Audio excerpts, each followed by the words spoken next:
Hello, everyone. How are you guys today? Happy Earth Day. Hello, Victor. How are you today? Hello, how are you? Good. I think I'm a little short. Welcome, everyone. Thank you so much for joining today. My name is Geraldine Fernandez. I'm going to be your host today. A little bit about me. I majored in health studies, communication studies, and Spanish, and I graduated in the class of 17. It is my distinguished honor to be here with Victor Montero. He graduated URI in '08 and a mechanical engineer.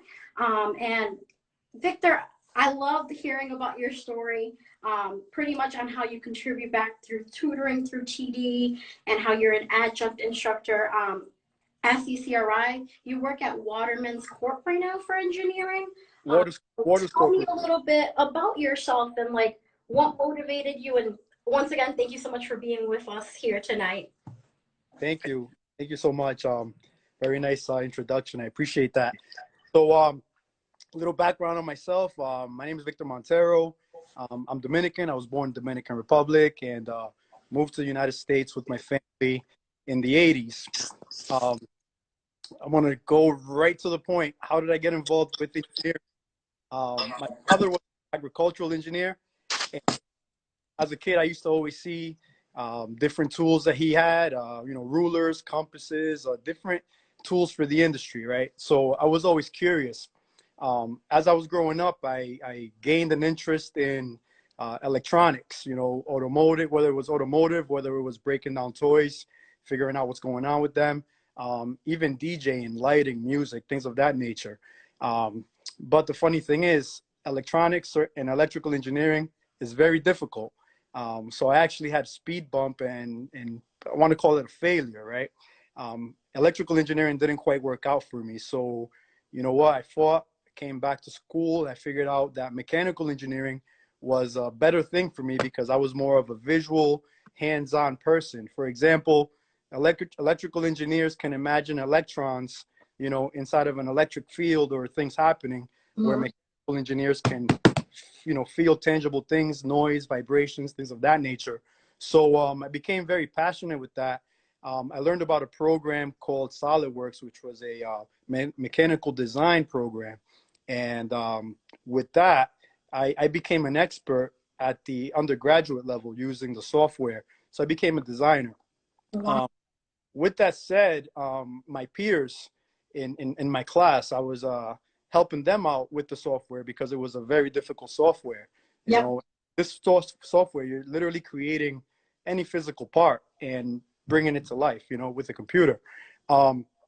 So I helped a lot of my peers, a lot of my friends from middle school and high school work on their projects in college and get the job done. So I felt the niche for, to tutor maybe. So I got an opportunity to work with talent development. I got a chance to tutor business math and engineering math.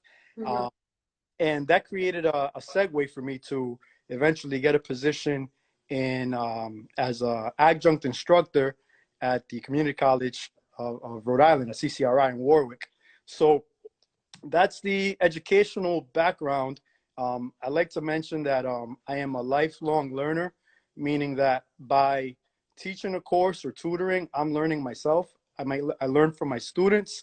I also want to see my students progress. I run into students at the market, the mall, anywhere, and they're telling me what they're doing with their post career or post undergraduate career, and it just brings me a lot of joy when they say, hey, I'm an engineer here, or I'm an accountant here. So that's the lifelong learning portion of the educational background. The mechanical engineering background is like you said, I got my bachelor's degree in '08 and I got my master's degree in 2016. Now, you might ask, why did it take 8 years to get my master's degree? Well, I was a part-time student, not to mention I had a family. So within that 8-year range, I had a son. I was with my girlfriend and we got married. Now she's my wife. So I'm a husband, father, a boyfriend, and I'm also a student part-time, working a full-time job during the day. Picture what's so motivating about like hearing you say that is like you mentioned, you're a lifetime learner. And I think that's big, and that resonates a lot with, I'm a first generation. Like, you don't have to go and do it all right away. So, a little segue from that. So, like, what motivated you to be involved in student organizations, volunteer work, or in internships during your time here at URI? Well, the biggest thing for me is that there wasn't a lot of that, or it wasn't readily available. It wasn't at my fingertips. I didn't have anyone besides my dad to show me about engineering. You know, anybody that was successful for me was anybody in, you know, not in the streets negatively, but, you know, the local bodega owner, you know, somebody selling Avon. You know, these people were quote unquote successful for me, because these were, you know, relatives or friends of my family. But I had never met another engineer that wasn't my dad. You know what I mean? I never met a lawyer or a doctor that looked like me. So I figured, as I was doing my academic career, I realized, you know what? There are people out there. We just have to find them. So I decided, you know what?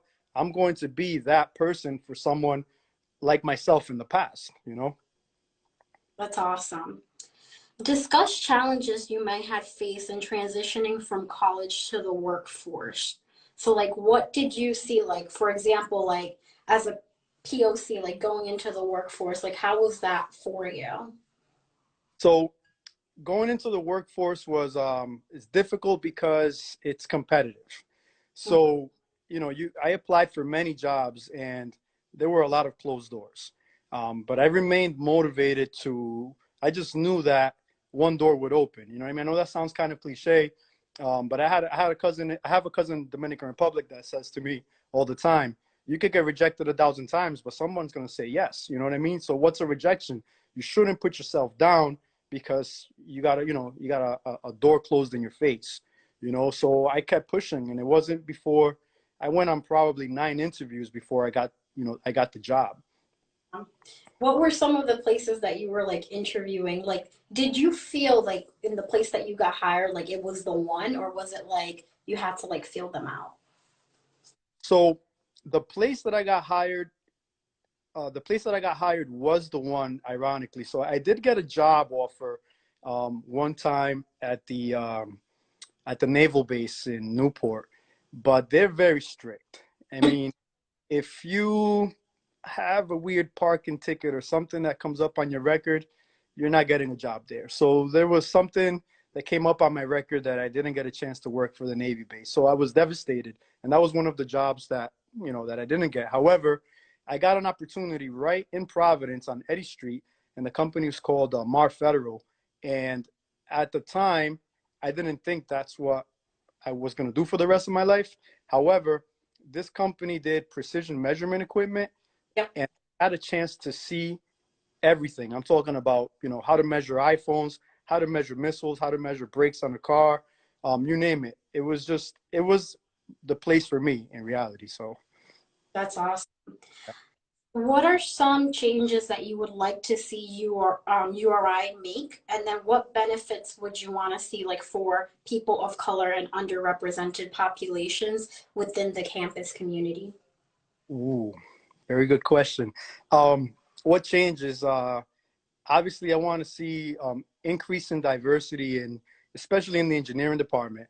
Um, I think we need more leaders there to explain to students that yes, it is difficult, but it's not impossible. There's a lot of students that get deterred. They like the engineering. They go into the program. They might fail one class. However, you have second grade option. You have all of these avenues that can help you remain in the process. So I think that that information needs to be better disclosed, I guess.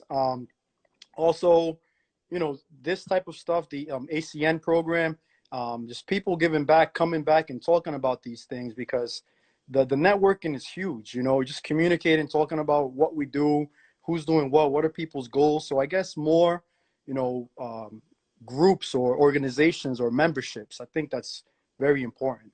Yeah, and like you just mentioned, I think it's so important for alumni to come back. No one would ever know that I failed math twice.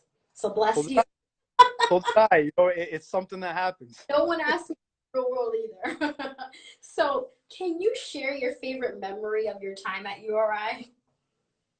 Ah, okay. There's so many. I want to say and those that are following are going to remember this. So I did TD in when was it? Summer of 2000, and TD is the most memorable event, right? I mean, I think for everyone.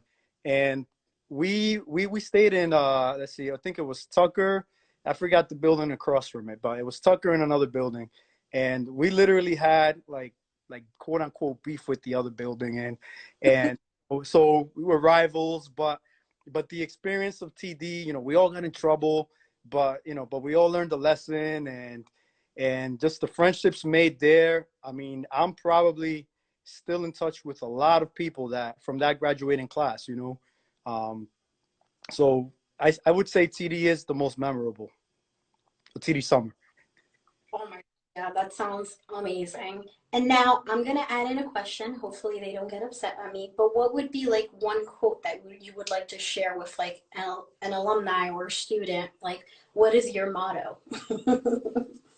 Ooh, I mean, I don't know who to quote, but never give up.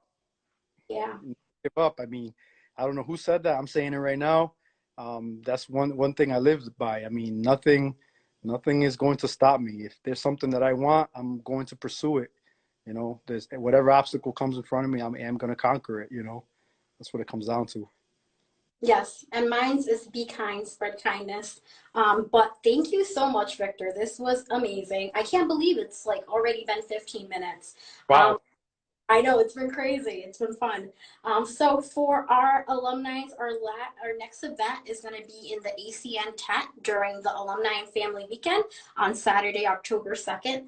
Thank you so much for attending. Thank you, Victor. Like this was like so powerful. Like you mentioned, like I think one of the things that's going to stick through with me is like don't let failure bring you down. You got to keep on going. You got to keep on pushing. But this fall, we also have the 15th annual anniversary of the URI Alumni of Color, which will include many opportunities for communities to gather, including the annual alumni panel in spring 2022. But hopefully, anyone that wants to volunteer, that wants to bring their spotlight or wants to be featured, please make sure to come and join us and spread the word.